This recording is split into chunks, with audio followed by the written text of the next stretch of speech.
الحمدللہ رب العالمین والصلاة والسلام علی سید الانبیاء والمرسلین اما بعد فاعوذ باللہ من الشیطان الرجیم بسم اللہ الرحمن الرحیم امن یجیب المضطر اذ دعاہ صدق اللہ مولانا العظیم وصدق رسولہ النبی الکریم الامین۔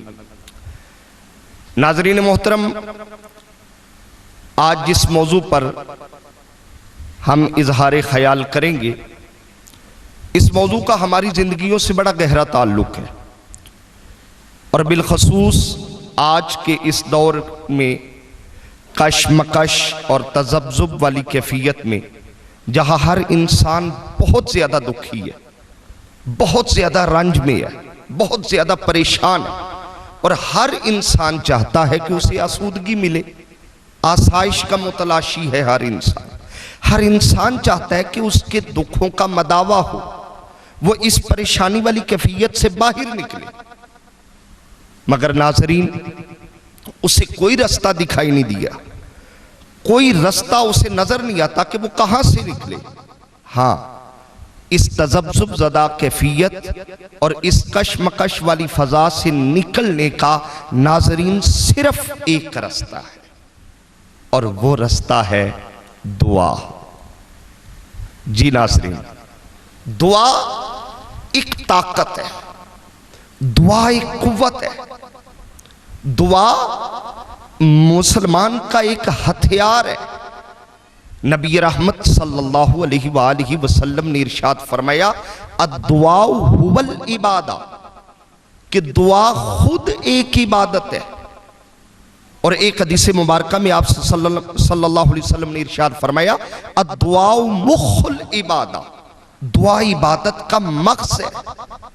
اور ایک اور جگہ آپ صلی اللہ علیہ وسلم نے اسی دعا کا تعارف کرواتے ہوئے فرمایا، الدعاء سلاح المؤمن، دعا مومن کا اسلحہ ہے۔ جی ناظرین، انسان اس دنیا میں ایک جنگ لڑ رہا ہے، اور وہ جنگ کیسی ہے؟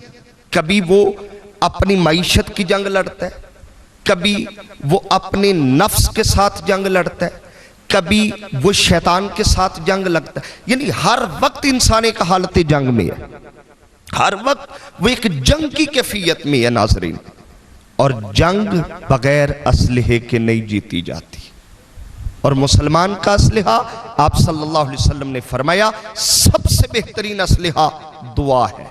اور پھر فرمایا نور السماوات والارض، دعا زمین و آسمان کا نور ہے۔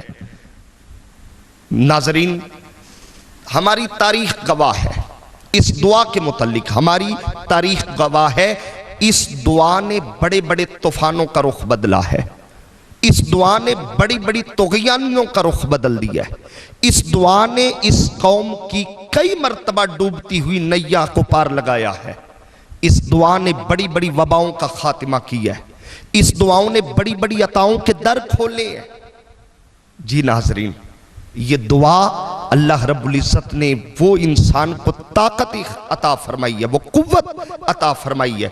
آپ نے دیکھا نہیں، آپ نے کبھی سنا نہیں کہ کس طرح بدر میں 313 اپنے سے کئی گنا زیادہ تعداد پر غالب آ گئے؟ کس وجہ سے؟ ہتھیار تو گنتی کے تھے ان کے پاس، پھر وہ کون سی قوت تھی جس نے 313 کو 1000 پہ غالب کر دیا؟ وہ ایک ہی قوت تھی، وہ تھی دعا، صرف دعا اور صرف دعا۔ اب سوال پیدا ہوتا ہے کہ یہ دعا قبول کیسے ہوتی ہے؟ کس طرح دعا قبول ہو؟ ہم دعائیں کرتے ہیں، لیکن ہمیں یوں لگتا ہے کہ ہماری دعا قبول نہیں ہوتی۔ ناظرین، ایک بات آج ہم سمجھیں گے، دعا لفظوں کے تکرار کا نام نہیں، دعا بندگی کے اظہار کا نام ہے۔ یہ صرف لفظوں کا گورکھ دندہ نہیں، دعا تو بندے اور خالق کے درمیان سرگوشی ہے، راز و نیاز ہے۔ اور اللہ اکبر، قربان جائے اس کریم کے کرم پر، اس رحیم کے رحم پر، اس قدیر کی قدرتوں پر، قربان جائے اللہ اکبر۔ اس نے دعا کے لیے ناظرین کوئی شرط نہیں رکھی کہ بندہ متقی ہو پھر مانگے، نمازی ہو پھر مانگے، بڑا پرہیزگار ہو پھر مانگے، نہیں، اسے معلوم تھا میرے سارے بندے تو نیک نہیں نہ ہوں گے، میرے سارے بندے پرہیزگار تو نہیں نہ ہوں گے۔ اگر سارے پرہیزگار نہیں ہے، اگر وہ شرط رکھ دیتا کہ صرف پرہیزگار مانگے تو ہم جیسے گناہگار کہاں جاتے؟ ہم گناہوں میں ڈوبے ہوئے لتھڑے ہوئے کہاں جاتے؟ مگر وہ رب ہے نا، اپنے بندوں پہ بڑا کرم کرنے والا ہے، ناظرین بڑا رحم کرنے والا ہے۔ اس نے دعا کے لیے کوئی شرط نہیں رکھی، ہاں صرف ایک شرط، صرف ایک شرط کہ بندے یہ شرط پوری کر میں تیری دعا قبول کروں گا۔ مولا کون سی شرط؟ فرمایا امن یجیب المضطر اذا دعاہ، بندے صرف جب مجھ سے مانگو نا ایک شرط ہے، مولا کیا؟ تھوڑی آہوزاری کر، تھوڑی گریہ زاری کر، تھوڑا گڑ گڑا، تھوڑا رو، دو آنسو بہا۔ یجیب اس انداز سے مانگنا تیرا کام ہے، تیری جھولی بھرنا خدا کا کام ہے۔ صرف ایک شرط۔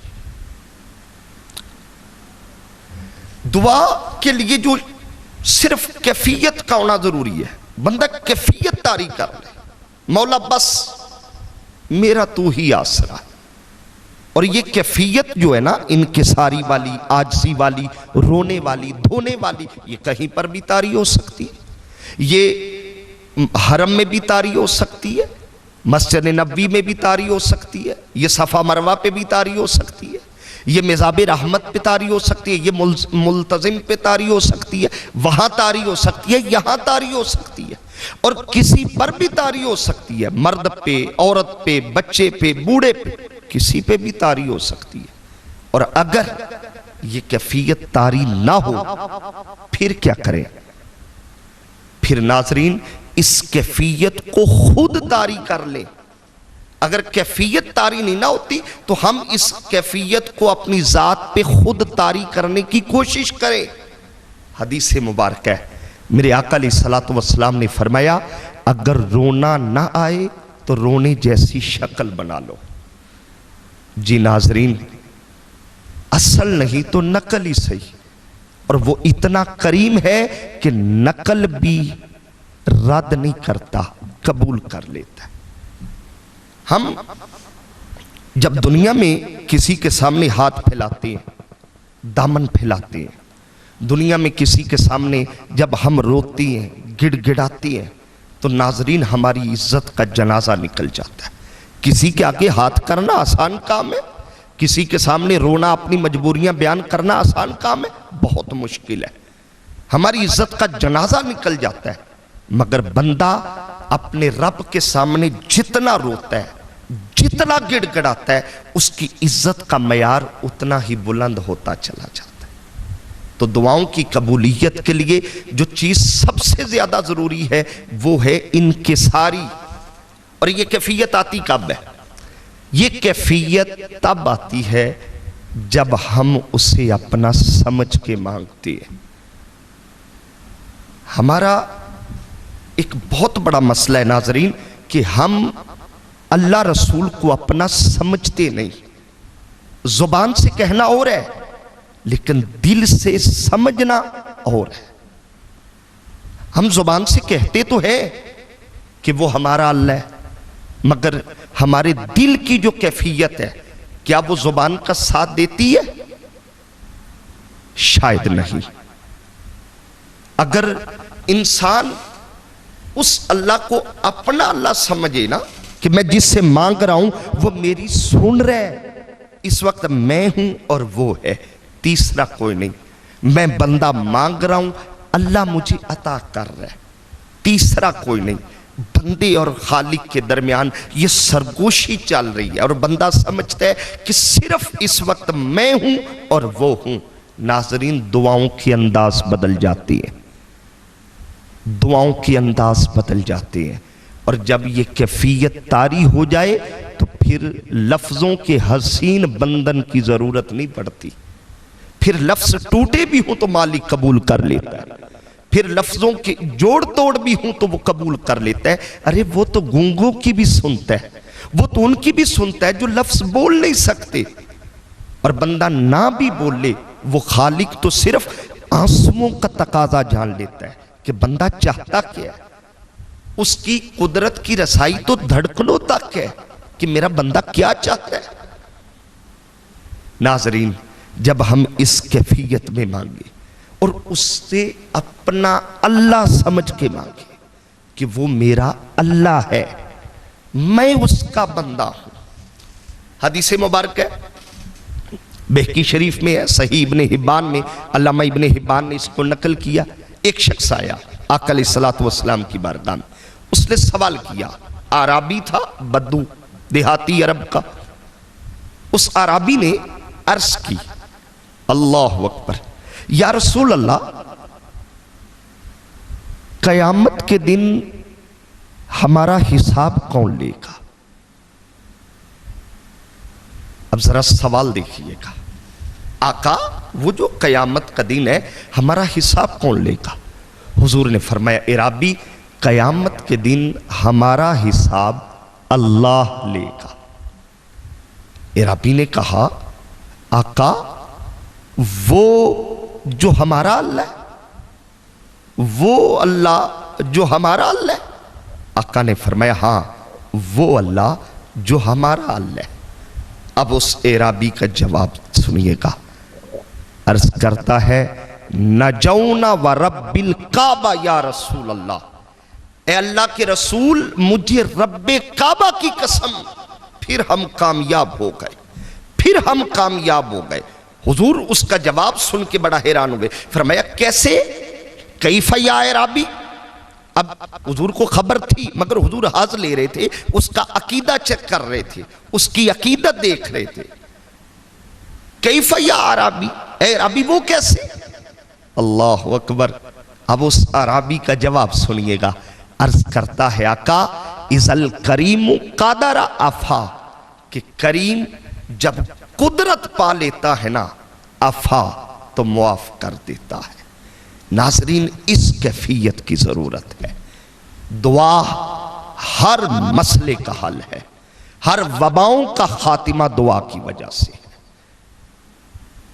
اللہ رب العزت ہمیں وہ کیفیت عطا کرے کہ ادھر ہمارے ہاتھ اٹھے، ادھر اس کی رحمت برسنا شروع ہو